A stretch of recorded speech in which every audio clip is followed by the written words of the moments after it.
Le territoire qui m'habite, ça se trouve dans les Appalaches. C'est en montagne, à peu près à 1500 pieds d'altitude. Ça fait longtemps qu'on est là, je dis on, parce que ma compagne et moi, on est partis dans les années 70 et on s'est installé à cet endroit-là. C'est un petit village de 120 habitants.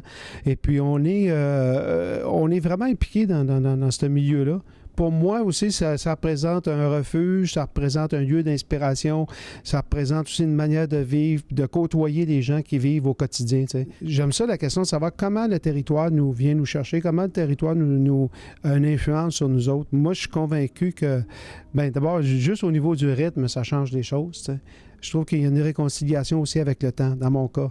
Il y a une réconciliation dans le...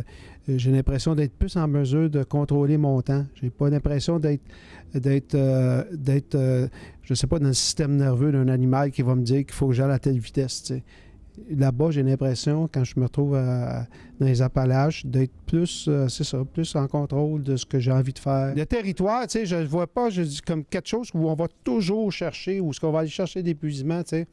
Où est-ce qu'on va chercher la ressource sans rien redonner. Tu sais, pour moi, c'est bien important qu'on en prenne soin, pour les générations à venir. J'ai peur des méga projets, j'ai peur du plan Nord, j'ai peur du gaz de schiste, j'ai peur de la façon que... Tu sais, chez nous, on est une porte ouverte vers le New Hampshire, fait que c'est des pylônes qui vont passer par là. Tu sais. C'est tout ça qui vient me chercher, qui m'interroge, tu sais, puis en même temps, c'est fait de colère, puis en même temps, c'est fait d'interrogation. J'ai envie qu'on se pose des questions de façon collective. Tu sais. Il y a des décisions qui se prennent, je pense, puis qui sont très, très éloignées des préoccupations des citoyens. Tu sais. Mais heureusement, le citoyen reprend sa place. Le citoyen va dans la rue. Le citoyen va poser des questions, puis il va agir. Tu sais.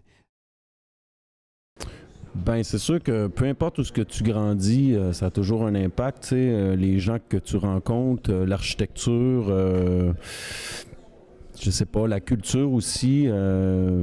Ayant grandi en ville, j'avais beaucoup d'amis qui étaient québécois de souche. Il y en avait d'autres aussi qui étaient haïtiens, asiatiques, mexicains. Ça, c'était super intéressant d'avoir accès à toutes ces cultures-là ayant grandi en ville, mais c'est ça. Mais il y a aussi tout l'aspect architectural, si tu veux, ou culturel, je sais pas.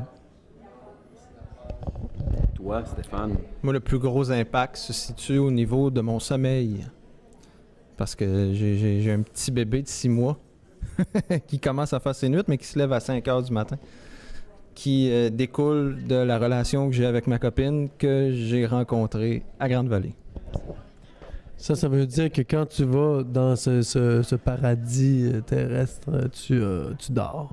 Puis tu dors mieux à cause de belle-maman. Oui, à cause de grand-papa loin, grand-maman loin qui s'occupe du garçon. Même chose pour moi. Mais je dirais que aussi l'impact, ça a été un drôle de choc culturel quand je suis parti de cette île pour aller à Ville-Saint-Laurent pour étudier le jazz au Cégep Saint-Laurent. Puis je me suis retrouvé d'un coup sec là, dans un autobus où j'étais la minorité visible. Et puis c'est pas quelque chose de... J'en parle, c'est pas quelque chose de troublant ou négatif du tout. C'était vraiment comme une expérience en soi. Puis ce qui me frappe le plus, je pense que c'est justement l'espèce de différence. Quand j'arrive à Sept-Îles ou quand j'arrive à Petite-Vallée, parce que ma mère est native de Petite-Vallée, comme ça, on a un petit lien ici. Là. Je conduis vite. Je reparle encore du char, mais ça me parle, ça. C'est que j'arrive à Sept-Îles, je fais tout plus vite que tout le monde, puis je suis comme stressé, puis là, à un moment donné, je fais comme... Hey, calme-toi, là. T'as l'air d'un extraterrestre, tu sais. Puis je reviens dans mon pattern que j'ai dû avoir pendant 17 ans, c'est-à-dire pas mal relax. Pour moi, c'est une source d'inspiration, les régions, à cause des gens. À cause des gens, à cause du territoire, le paysage, la force de la nature. Puis on est très créatifs, hein, les gens des régions. C'est comme si le fait d'être éloigné des grands centres, ça nous donne des aspirations différentes. Alors moi, je crois beaucoup à la force des régions puis au dynamisme des gens qui habitent le territoire. Je suis certaine que si j'avais pas habité à Eastman dans cette campagne-là, je suis pas sûre que j'aurais développé ma carrière d'écrivaine. C'est vraiment là que ça s'est passé. dans cette montagne, dans cette vallée, dans tous ces aubes que j'ai vues naître. Il y a quelque chose qui s'est passé là pour moi. Ça me rappelait mon enfance, le Mont-Valin du Saguenay. Il y a quelque chose qui s'est passé, puis j'ai écrit L'Enchanté, que j'ai publié en 2001. Et depuis, je suis rendue à mon 11e ouvrage.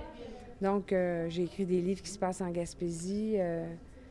Je pense que la nature et la campagne m'a donné une source et un silence propice à l'inspiration.